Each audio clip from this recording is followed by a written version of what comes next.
Hello everyone, আসসালামু আলাইকুম। আমি কিছুদিন আগে গিয়েছিলাম আমাদের গ্রামের বাড়িতে, আমার বাবার বাড়িতে।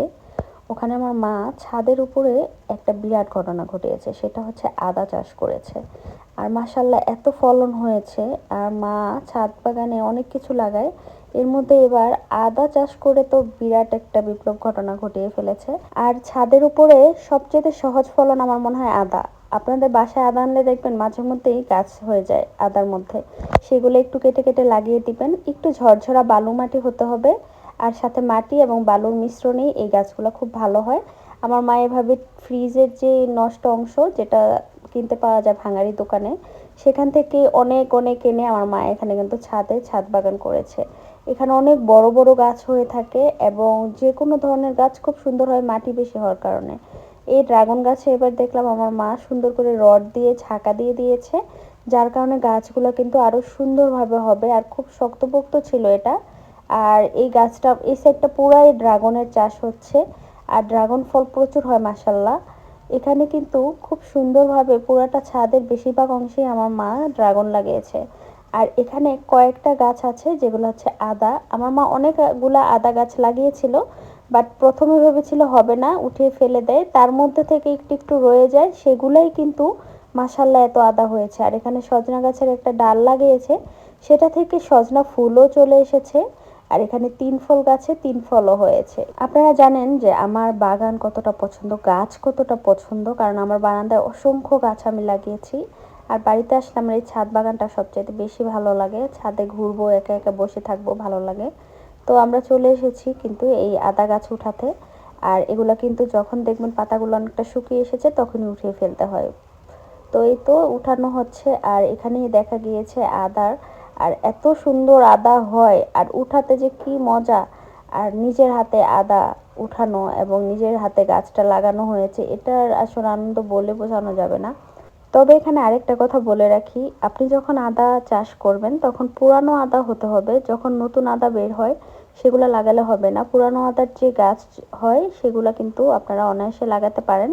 বাসায় আমি আদা আনলে মাঝে মধ্যে দেখি যে আদাগুলো নিচ থেকে গোড়া থেকে গাছ হয়ে যায়, তো সেগুলো ফেলে দেই। আমি এবার বারান্দায় 2টা লাগিয়েছি দেখার জন্য, জাস্ট যে গাছ হয় কিনা। সুন্দর গাছ হয়ে গিয়েছে। তো আমার মাও ঠিক এভাবেই কিন্তু আদা লাগিয়েছিল, অনেক লাগিয়েছিল, বাট প্রথমে বুঝতে পারিনি যে আসলে এরকম সুন্দর ফলন হবে। তো পরবর্তীতে হওয়ার পর তো খুবই অবাক, নেক্সটে আরো অনেক গাছ লাগাবে। তো এই দেখুন কি সুন্দর আদা হয়েছে মাশাল্লাহ। আর এখানে প্রায় 5 কেজির মতন আদা হয়েছে। আপনারা চাইলে ঠিক এভাবে কিন্তু বস্তাতে লাগাতে পারেন, বা এখন কিন্তু সুন্দর কাপড়ের বস্তা কিনতে পাওয়া যায়, সেগুলো নষ্টও হয় না, সেগুলোতে আপনারা অনেকবারই চাষ করতে পারবেন। তাছাড়া কিন্তু আপনারা যদি বড় কোনো গামলাতে লাগান বা বড় কোনো কিছুতে লাগান, ফ্রিজের যে এইগুলো ওগুলোতে লাগালে একটা প্রবলেম হতে পারে যে এটা উঠাতে গিয়ে একটু দেখা যাচ্ছে যে বস্তাতে হলে কি এটা উপর করে নিয়ে সুন্দর বের করে ফেলে যাচ্ছে, কিন্তু ওভাবে হতে গেলে আদাটা কেটে যেতে পারে বা উঠাতে একটু প্রবলেম হতে পারে। কিন্তু বস্তাতে দেখা যাচ্ছে যে এটা খুব সহজেই চলে আসে, উঠে আসে। আর এই বস্তাগুলো ইউজ করবেন না, এগুলো কিন্তু নষ্ট হয়ে যায়। আপনারা অনলাইনে দেখবেন যে কিনতে পাওয়া যায় এখন খুব সুন্দর ব্যাগ, যেগুলো নষ্ট হয় না, ওয়াটারপ্রুফ। সেগুলো কিনে আপনারা কিন্তু এই আদা চাষ করতে পারেন।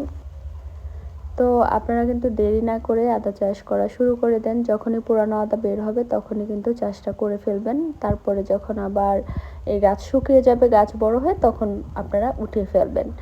আর এই দেখুন মাশাল্লাহ মাশাল্লাহ, প্রতিটা বস্তাতে কিন্তু আদা হয়েছে। আর আমি কিন্তু বাড়িতে গেলে এইগুলা মিস করি না। দেখা যাচ্ছে কোনো গাছে ফল হয়েছে, আমার মাকে আমি আগেই বলে রাখি যে যখন পারবে আমাকে দেখায়ও। কারণ গাছে কমলা হয়, মালটা হয়, জাম্বুরা হয়।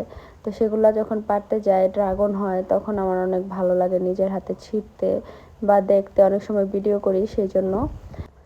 তাছাড়া আমি বারান্দায় যে আদা গাছ লাগিয়েছি সেটা লাগানোর কারণ হচ্ছে আদা পাতাগুলো কিন্তু দেখতে খুব সুন্দর, অনেকটা পাতাবাহার, মানে গাছ হিসাবেও কিন্তু রেখে দেওয়া যায়। তো সেই জন্য আমি কয়েকটা আদা লাগিয়েছি। আদা হোক বা না হোক, পাতাগুলো দেখতে খুব সুন্দর, সেই জন্য আমি আমার বারান্দায় লাগিয়েছি। আপনারা বারান্দায় লাগিয়ে ট্রাই করতে পারেন, হলে তো হলো, না হয়তো আপনি কিন্তু চাইলে এটাকে এমনিতে কতদিন রেখে দিতে পারেন, যখন শুকিয়ে যাবে পাতা আবার উঠিয়ে ফেলে দিতে পারেন। তো আমিও ঠিক এটাই করেছি। তো আজকের ভিডিওটি এই পর্যন্তই। আশা করি আপনাদের ভিডিওটি ভালো লেগেছে। আল্লাহ হাফেজ, আসসালামু আলাইকুম।